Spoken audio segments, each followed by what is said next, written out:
Warning: the following audio drama contains adult themes and scenes of intense violence. Listener discretion is advised.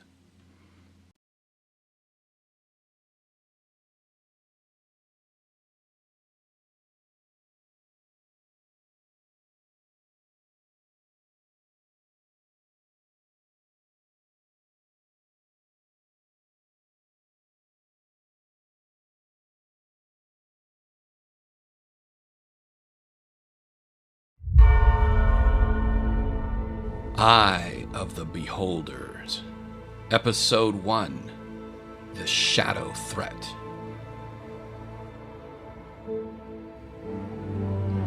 The French Alps rose up in the spring sun like a feast for the eyes. Its soaring, snow-capped pinnacles pierced the sky, contrasting sharply with the lush green valleys of the forest lands below. The afternoon sun cast long shadows across its spiked turrets, presenting a mountain range that was at once breathtaking in its beauty, but also unforgiving and quite uninhabitable upon its ascent towards the heavens.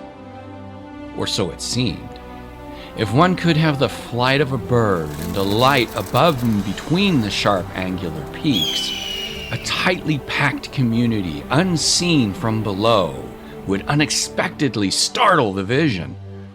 Colorful stupas, temples, and courtyards were mysteriously mixed in with the rugged terrain, insulated within a circle of majestic stone spires.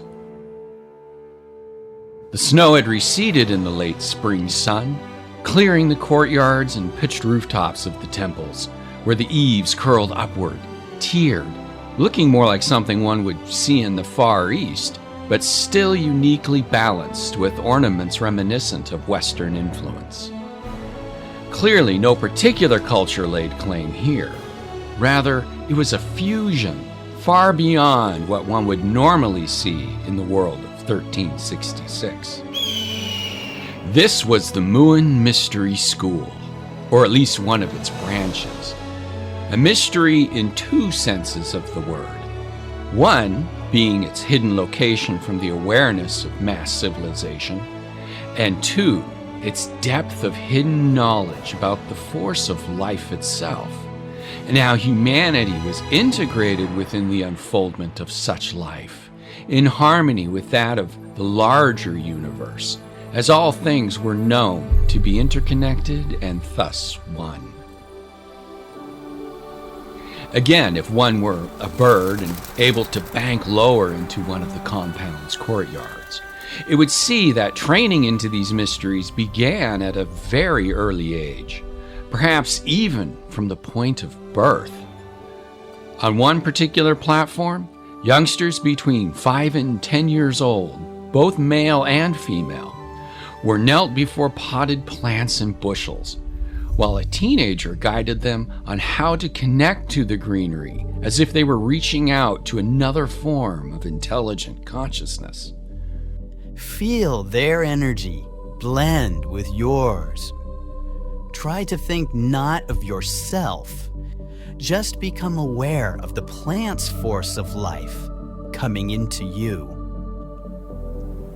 And again, if one were a bird that were continuing its glide, it would then soar over an open-air temple where a mass of teenagers were sitting in lotus position with eyes closed in meditation. Here, an adult teacher was guiding them through a particular contemplation process. You are, at your core, awareness. Your physical senses serve you as such, but you are more than the garment of flesh your soul wears.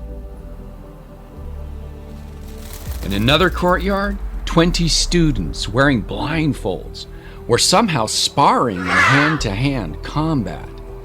Though their eyes were covered, they moved with grace, as if they could fully see. One of the instructors helping them through this exercise was a young lady of 19 years, with long, dark hair and eyes of rich hazel that bespoke a kind of wisdom and experience far beyond her age.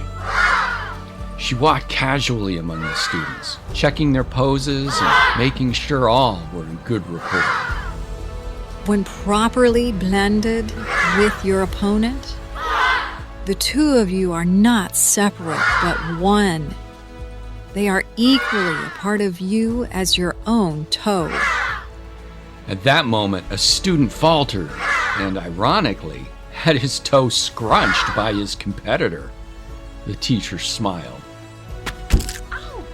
Which can still get injured from time to time.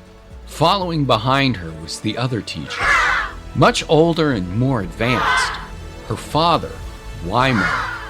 When last we saw him, he was about 20 years younger, with unstoppable courage, as he and his Muein partner, Golda, had descended into the heart of plague-ravaged Europe to attempt the rescue of their guardian brother, Elouan.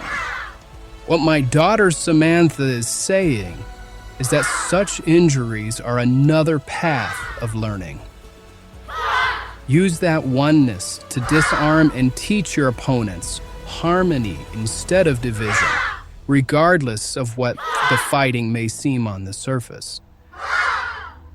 Speaking of Golda, she was in a smaller chapel, bearing watch over a group of 8 guardian priests sitting in a circle.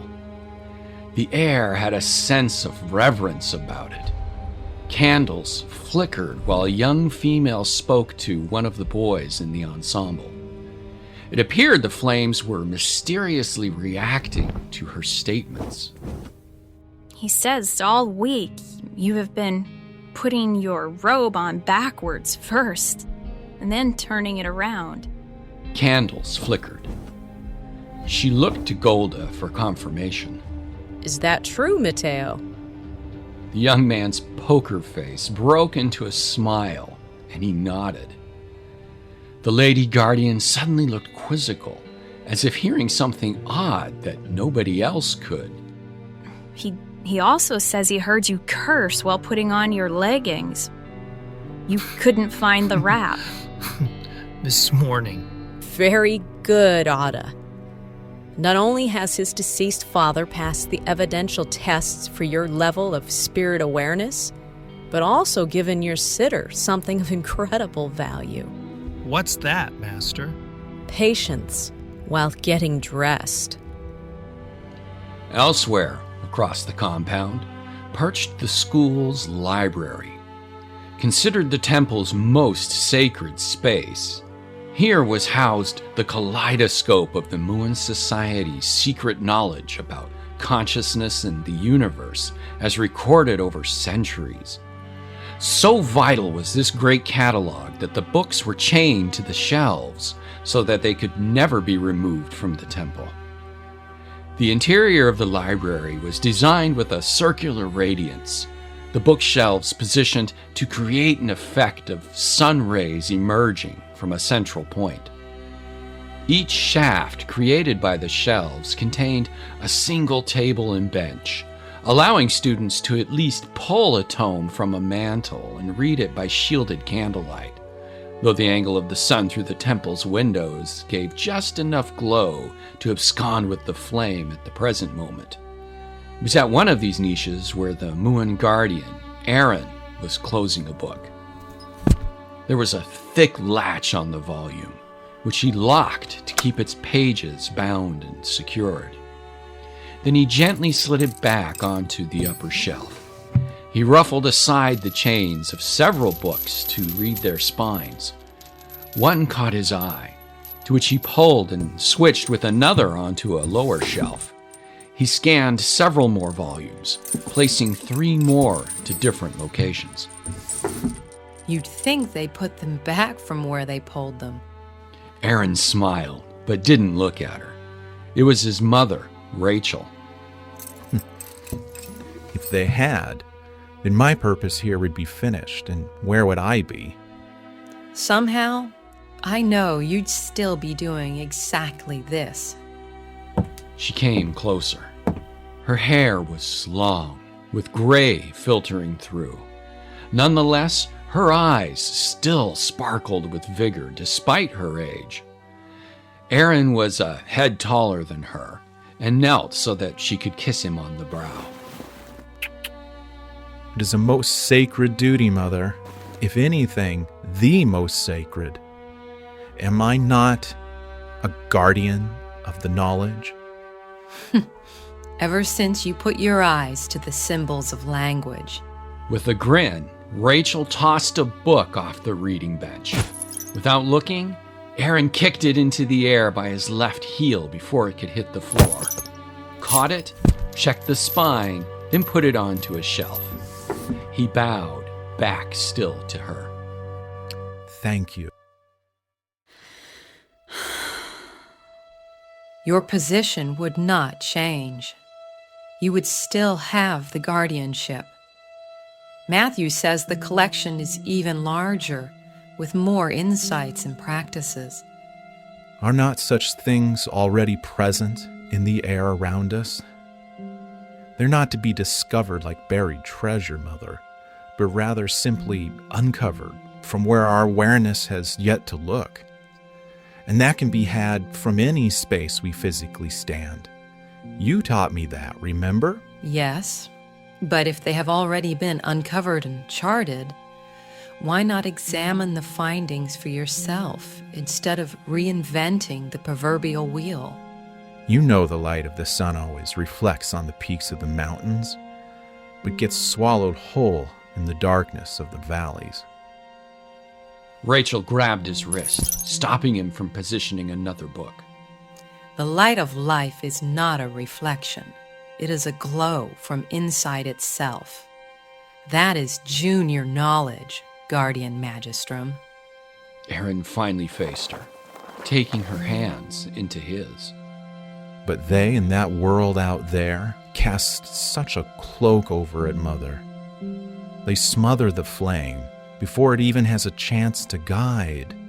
They fear what they do not understand, even if it is the very foundation of their lives. And in their terror, all chains. He yanked the chain on the nearest book.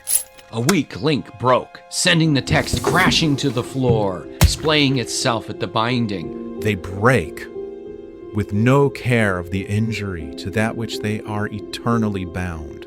Rachel looked at the fallen manuscript, astonished. What had he just done? It's not the only copy we have. No, it's not.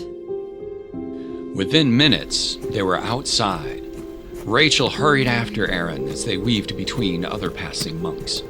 Why can you not remember that I am not my father? You are a leaf off the same branch he came. I may have blossomed from the same root, but I do not have to sway in the wind as he did. It could never be the same. Elouan was looking for his father. The circumstances are completely different. Circumstances, yes. A bird suddenly landed on Aaron's forearm.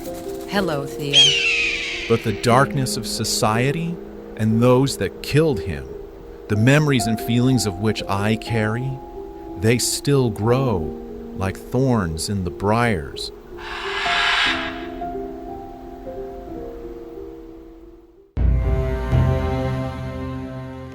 A regiment of 10 knights on horseback advanced up a long pathway to the entrance of a sprawling stone estate.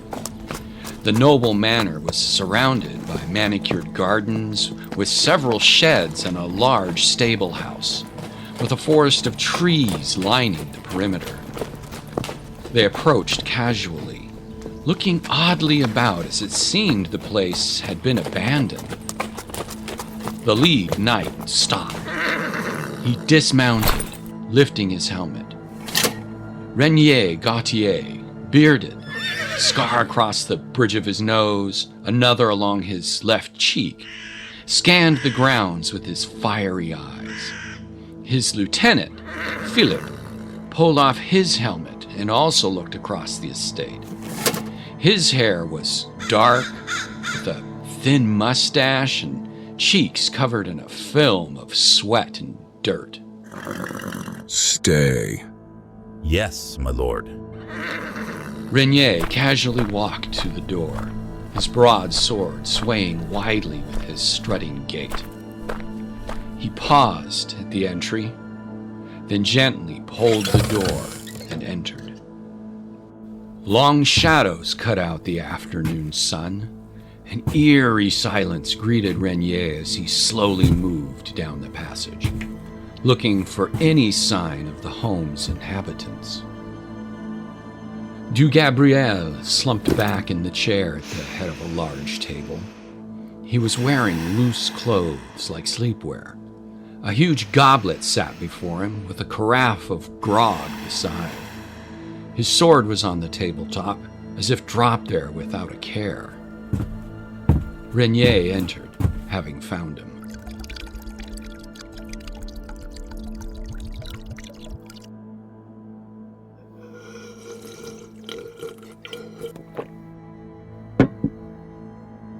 Whether quickly or slow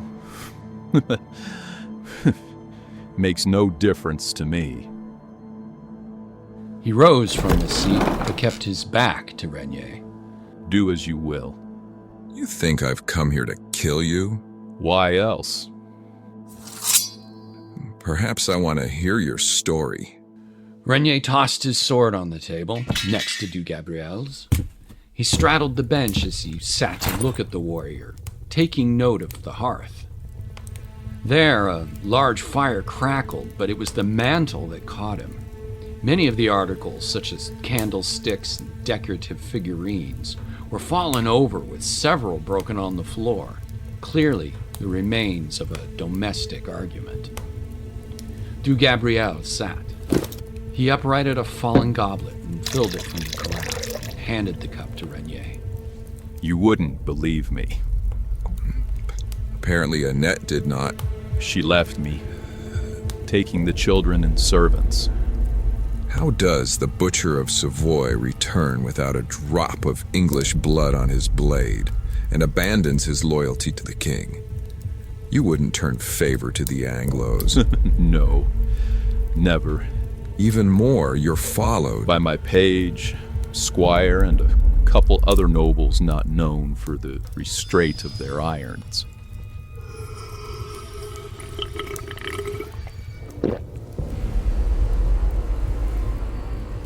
We went to rout a garrison of English at Geneva. When we arrived, they were already gone, but had left the place as if they had never stepped foot in it. No thievery, no debasing of anyone's daughters or wives, not a single rock overturned. We were making do to catch up to them to keep them from crossing the channel.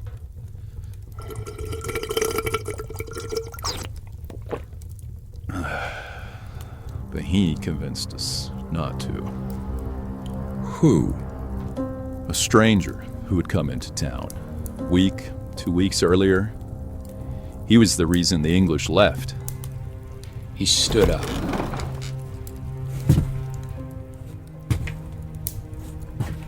Then gazed out the window at the forest. You see those trees out there? Renier joined him, but remained an inch or two behind. You see them only because of the background of the sky. Without the background, you can see nothing in front of you. The trees would not exist. One cannot exist without the other.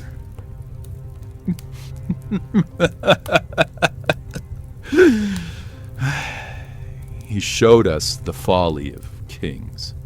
He turned back to the table and poured himself another drink.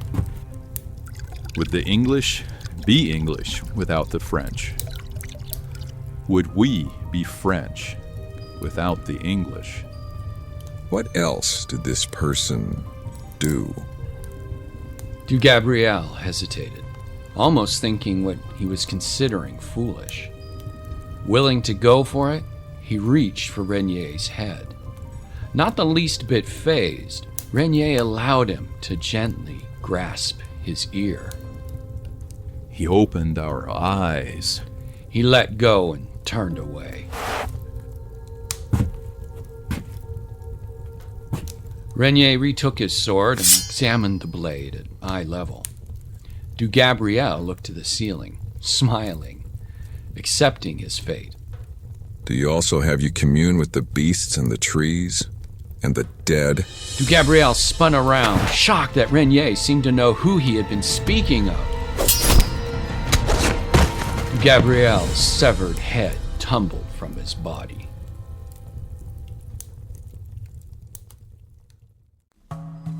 Moments later, Renier was climbing back onto his horse. We move west to Geneva.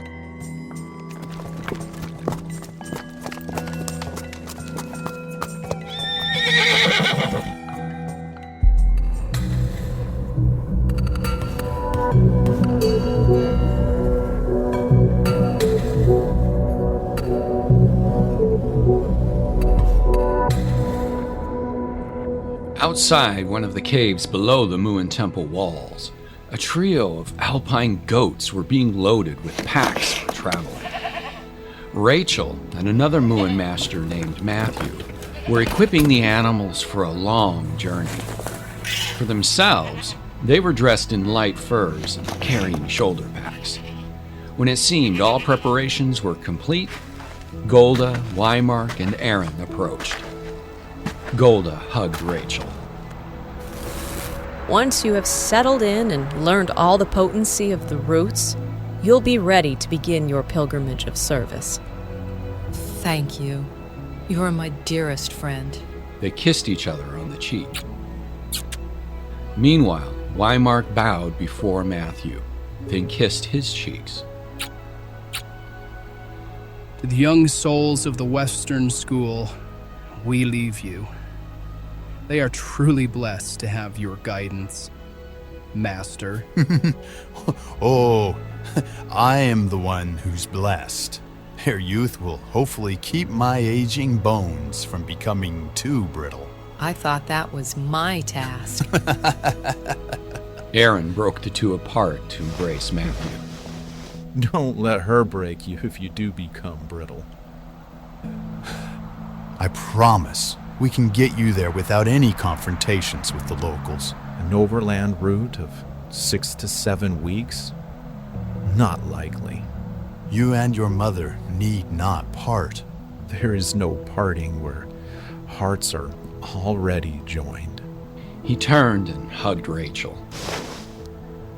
I will send the blossoms to you often. Hey, send them to me, too. I will. But more so than that. Please visit us. Samantha rushed in and embraced Rachel. We promise. Yes, we promise. Samantha slapped Aaron's arm. And I promise to keep at this one until he confirms Master. Good luck. Oh, Sam.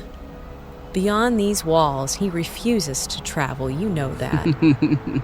Cannot become master until a true pilgrimage of service. You know my services to our brethren, in which case my soul goes with them when they embark on their sacred journey. That is when I leave these walls. As he spoke, Samantha scooped up a mound of earth. You just don't like to get dirty. She smeared his cheek with the soil. I don't care for bullies. He snapped an arm and quickly moved into a practiced combat stance. Samantha easily landed him onto his back, then offered him a hand to help him up. Maybe it is a better idea that you stay here. At last, someone agrees with me. He wiped himself clean. Then everyone took one last loving look at Rachel and Matthew. Rachel blew a kiss to her son, then turned away with Matthew to begin the trek. A chorus of voices stopped them. They looked back and were charmed to see a mass of acolytes and masters emerging from the other caves, singing a sacred tune in honor of their journey. Rachel and Matthew bowed in reverence, then took each other's arms and resumed the journey. Aaron hesitated, staring at his mother, then joined in with the chorus. Within moments, they had disappeared beneath the slope of the hillside. Aaron looked longingly at the pink clouds of sunset from the window aperture of the temple library. His first night without Rachel.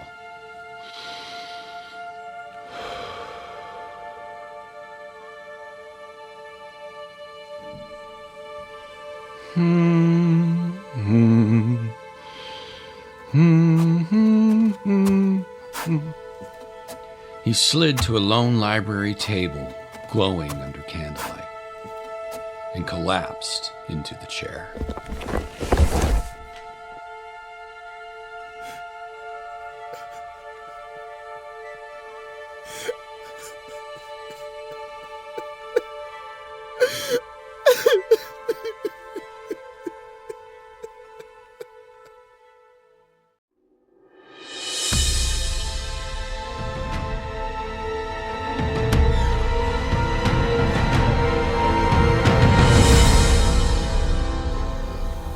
Renier, Philip, and a third knight rode up to an alehouse and dismounted. They were no longer dressed in armor, but wore cloaks over thick leather coverings.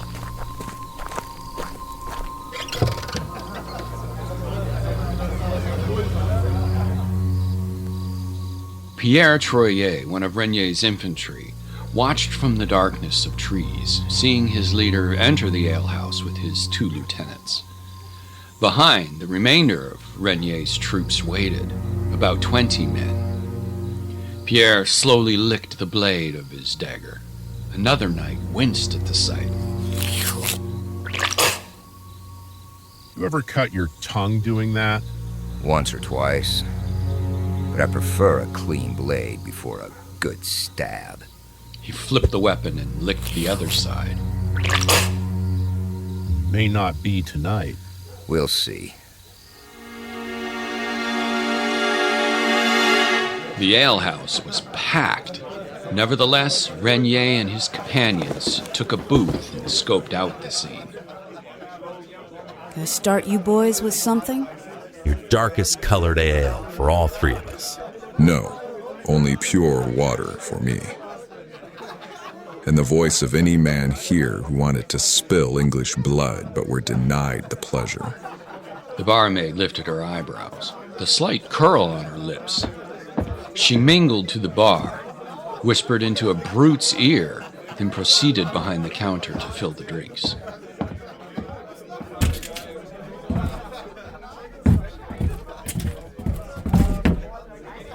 The brute casually took a seat next to Renier. Who you boys with? We are maréchaux to the newly elected French constable, du Guesclin. Well, you arrived too late. We know the English have already left.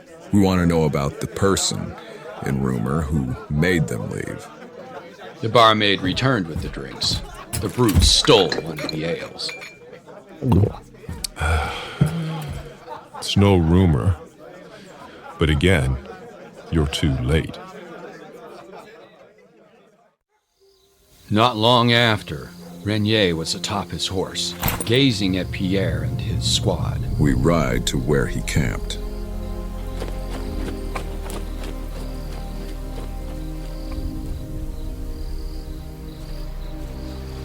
Renier and his men searched a small forest clearing using only torchlight. Renier ran his hand along the ground where the twigs and weeds had been cleared, and suddenly found a discarded nut. He brought it close, examining it within the dimming of the torch. He was surprised to find an indentation of teeth in it. Make camp. We rest here for tonight.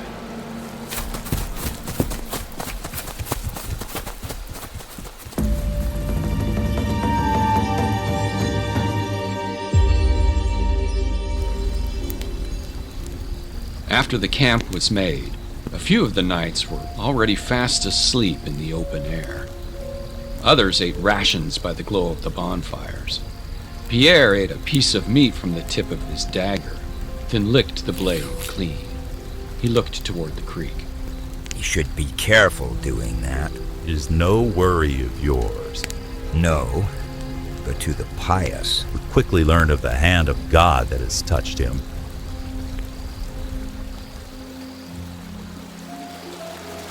Renier sat on his knees along the shore of the creek.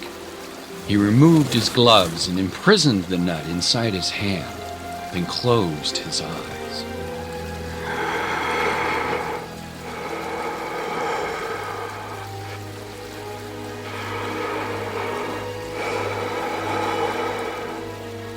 He angled his head skyward, as if seeing something through his drawn eyelids. In his mind, it was as if he had left his body. His awareness glided over treetops, dipped down into an open field, turned corners around trees in the glow of the moonlight, then halted before a lone man seated in lotus position beneath a tree. The stranger's eyes suddenly opened, as if knowing he was being watched. Renier snapped his consciousness back to the creek shore. Found you.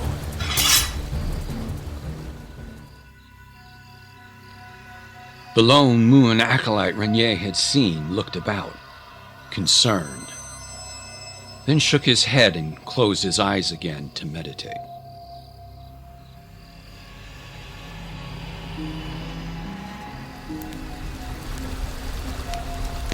Renier entered the camp of his squad, gleaming within the haze of the bonfires.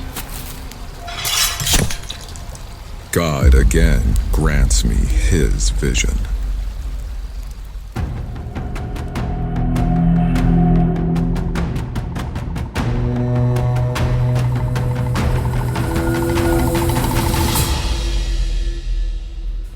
The city of Avignon was a bustling hub of religion, art, and intellect.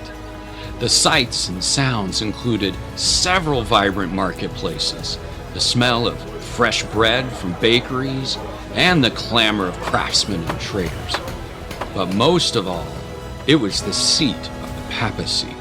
It was dominated by the formidable Palais des Papes, the Palace of the Popes, an immense and austere fortress-like structure that served as the papal residence. Its massive stone walls, turrets, and crenellations imparted a sense of miraculous power and fortification. It was in one of these palaces' holy offices that Guy de Boulogne, the cardinal bishop, stared coolly out a window into a grand courtyard 2 stories below. It was as if he was contemplating a serious decision, looking for the answer outside instead of among the beautifully frescoed walls, painted floors, and exquisitely carved furniture all around him. Cardinal Pasquier casually entered. He was bald, stoic, his demeanor being that of a dispassionate and stalwart representative of the Holy See. You wish to see me, Eminence? Yes. The times are turbulent now that Pope Urban, our Holy Papa, has taken ill. God knows his path, and our humble Papa has done what our Lord has asked. His hand will guide us through this mist. A shame the Eastern Orthodox slipped through Urban's fingers, and our Italian vassals still rage with the scent of rebellion. They will be brought to kneel. So it would seem, by your continued declaration.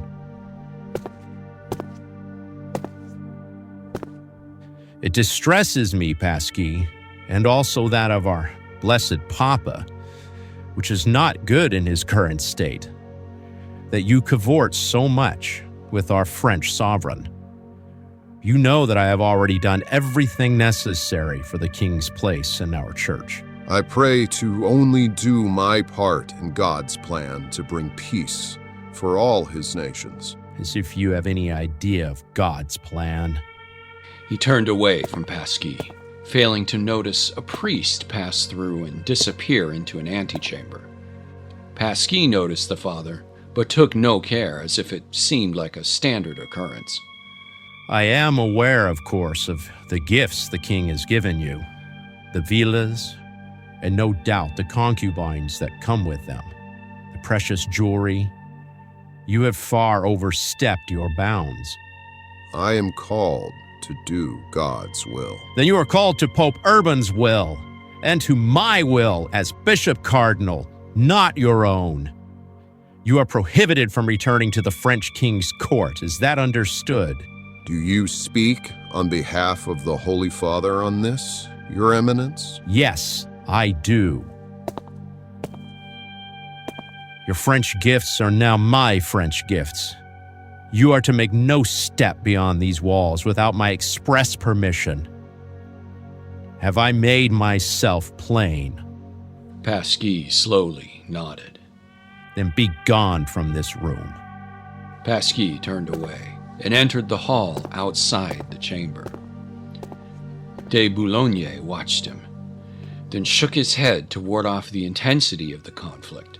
He shuffled into the antechamber connected to the office.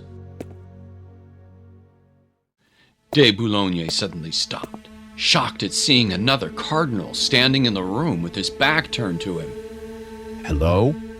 How did you... The cardinal turned. It was Pasquis! I told you, I am God's will. How did you...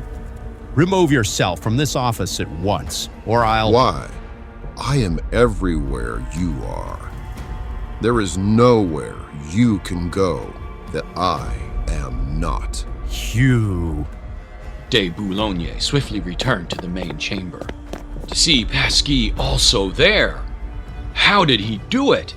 How was he able to be in the antechamber and now back out in this office? The Cardinal Bishop couldn't hide his sudden flash of alarm. What? As the light of God's sun shines upon the whole of this earth, there I shall be. What is this trick? Without warning, Pasquis advanced and shoved him to the floor. I put you and Urban here to do my will and my bidding. And like the disciples at the Last Supper, you deny me. Terrified, De Boulogne leapt to his feet and hurried back into the antechamber, only to find Pasquis still there. My eyes are everywhere you sought, such as last night when you gained carnal knowledge of a visiting priest from the Sorgues parish in your private chamber. De Boulogne's face turned white, having been discovered. Or after Mass last Sunday with one of the visiting monks in the chapter house. The door to the antechamber inched closed, locking De Boulogne in. I am certain, as you well know, the ailing health of our great Papa, Pope Urban, would suffer most egregiously, would he not, if he were to gain news of your sinful dalliances? What do you want?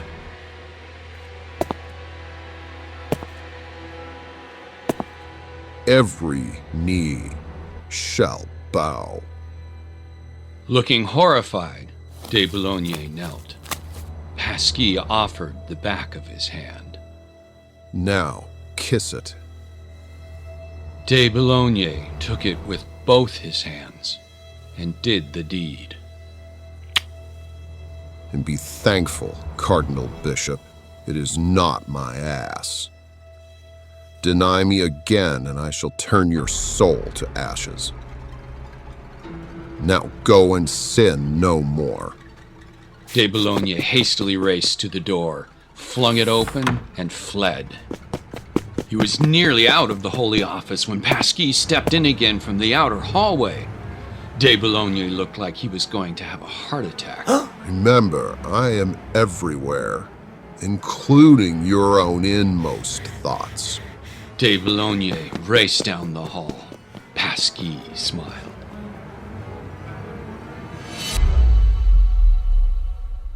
Later, Pasquis bowed courteously as he moved around passing priests and cardinals, walking along one of the palace's many corridors. Making it to his small but well-decorated private chamber. It was dark. Pasquis removed his hat and outer vestment, then lit a new tapered candle and sat stiffly into a chair.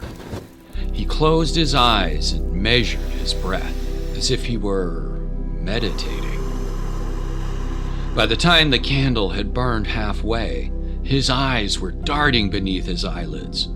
Clearly, he was in some kind of altered state. It was a ritual he did over the course of many days, resulting in the ability for him to hear Renier's voice inside his mind. Found him. Following him. He has led us to the nest.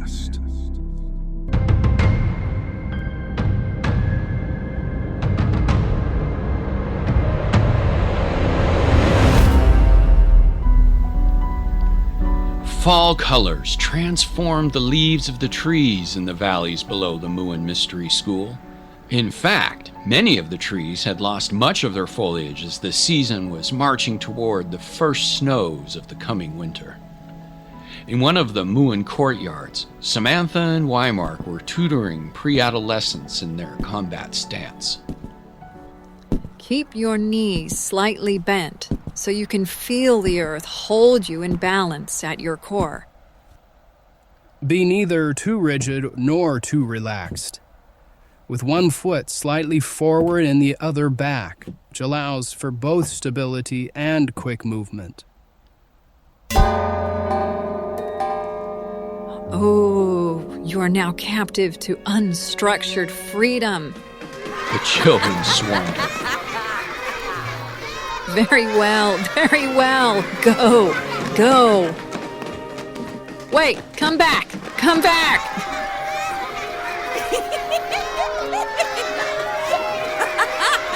Now go. Wait, come back. The children at last dispersed. Wimarc looked askance at his daughter. I see you still have yet to learn humility. I have 100 more lifetimes for that. They spied Aaron peering out the window of the library temple, looking lonesome. Wimarc put a hand on Samantha's shoulder, sharing the view. Aaron kept at the library's window, staring out at the horizon. Shall we leave, Magistrum? Aaron turned. There was a trio of students, looking expectantly at him. What did you learn from today's lesson? To deny any possibility is also to deny the very core of ourselves. Not to remain fixed in our thoughts about who we think we are, for we are more than just our thoughts. Don't be all mental. Yes. You may depart with my gratitude.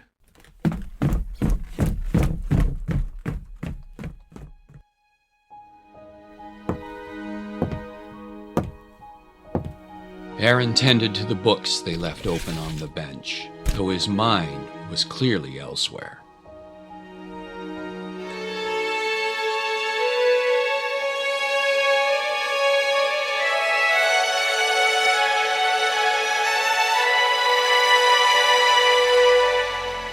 He never left the library, staying there well into the arrival of night. He sat at a reading table, absorbing himself with one of the study's many volumes, the pages lit only by a single candlestick. He refused to look up as he could sense someone's approach. They were silent, stealthy, bookshelf after bookshelf. I know you're there. 3 shelves back. Samantha eventually peeked around the nearest bookcase, frowning. To your credit, you have mastered the silence of the air. I heard nothing. And you have mastered the silence of being a hermit. Aaron, it's been months. Some of us would be very happy to see you more. Aaron wondered if her message spoke about something besides just his absence. I wager you haven't even fed Thea this evening. Aaron grinned. She was right. Let's go. It's beautiful out there. Aaron extinguished the candle and let her lead him from the room. Aaron locked the library doors. They were big locks, multiple locks. Then he and Samantha stared up at the stars as they walked, the galactic river in full bloom above them. Look at that. Always amazes me. And such a wonder that we are a part of it. Won't be long before the first snow brings in the new season. Even with this, it could still be tonight. Then I suggest you best prepare for it. Me? There was a look of challenge in Aaron's eyes. You're on. Lunar Temple, after I take care of Thea. Hopefully you've learned how to accept defeat gracefully. You can't let go of having been a Roman soldier, can you? It still serves. Aaron jumped down into a walkway leading into the catacombs. It won't tonight, you'll see. Ha! I am going to pounce on you. Aaron hurried down the hollowed passage, smiling. Torches lit the way as he passed small doors lining both sides of the corridor. Down some steps, deeper, following the glow of torches, he entered a room. It was a small chamber, complete with a meditation bed and a shelf with a few books. He lit a torch from the wall outside the door, then brought it back inside. It was just enough to see by. He then put his head into a shaft carved into the wall. Thea! He turned in and dumped some small seeds into his palm. Thea flew in from the conduit and landed on a perch. The bird ate from Aaron's hand. There you go. So, what wonders did you see today? Aaron closed his eyes. Whenever Thea touched his palm, an image flashed into his mind. Zooming over forests, going down the mountains, into fields, then darting toward a rodent. Oh, Thea, you didn't. You did.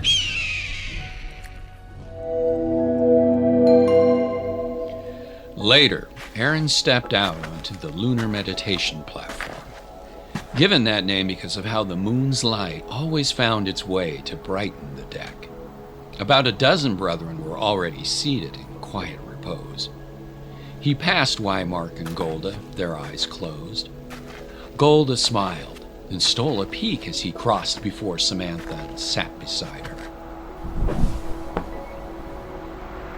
You're late. You just got excited and arrived early. Samantha smiled, then they both closed their eyes. Over time, all the Muein acolytes left, Wimarc and Golda exiting together, leaving only Aaron and Samantha behind. Aaron peeked at Samantha. Though she didn't look at him, she knew he was watching. Don't concede so easily. What makes you think I am? You've returned your focus here. Why else? Maybe I wanted to see if you were still sitting there. And if you've noticed me, then you're obviously not in the blend either. Let's increase the wager. She pulled her top off, her upper body naked in the moonlight. Aaron tried to hide his surprise and attraction, as this was the first time he had ever seen her this way. Samantha acted like it was nothing. Let's see how well you can manage with the cold directly on your skin. Aaron paused, then pulled his own shirt off. The sight of him seized Samantha's breath and ignited her affinities toward him. Very well, yes. I'll take that wager. They settled down and resumed their positions. Aaron stole a glance her direction. captivated by the allure of her. Nevertheless, the heat rising within him could not stave off the chill permeating the air. It's cold. Don't concede. Aaron continued staring. He could see she, too, was battling to remain still instead of shivering. Sam, we don't. He reached for her. With lightning speed, Samantha grabbed his hand I said, and shoved him to the ground. don't concede. She laid on top of him, bare chest on chest. So easily. Without warning, her lips passionately met his. It was clear she had waited a long time for this. Likewise, Aaron's acceptance revealed he, too, had also been longing. When they broke, he looked stunned, but also thankful. It's cold. It's cold. They stood and put their shirts back on. Samantha headed toward the edge of the platform, leaving him for the night. See you tomorrow, Magistrum. Aaron paused, unsure of what the kiss meant next for their relationship. Samantha doubled back.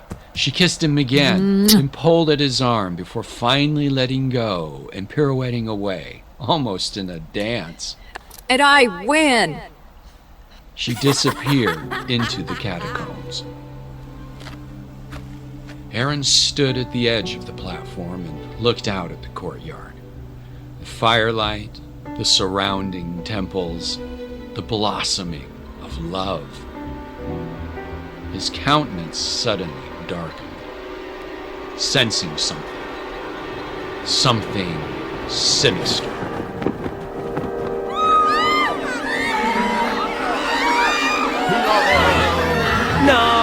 No! They're dead! So many, all dead. Startled pupils and teachers flooded the temple's grounds. Many collapsed to their knees. Aaron couldn't make sense of it. Within the chaos, he spotted Golda and Wimarc, their faces contorted in sheer disbelief. Samantha followed with them, also looking startled. Sam! Sam! What's happening? Aaron. The Western School. Aaron froze. The Western School, where Rachel had left with Matthew. Golda took Aaron's arms, then shook her head to clear her anguish. They were discovered, attacked. We don't know how many have survived.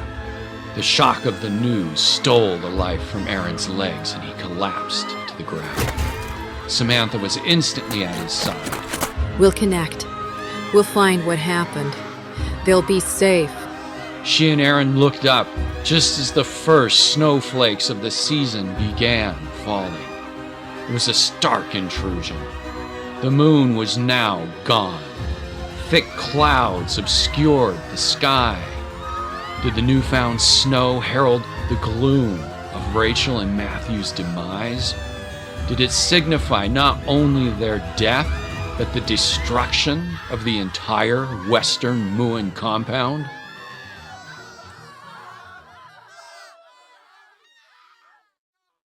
Next time.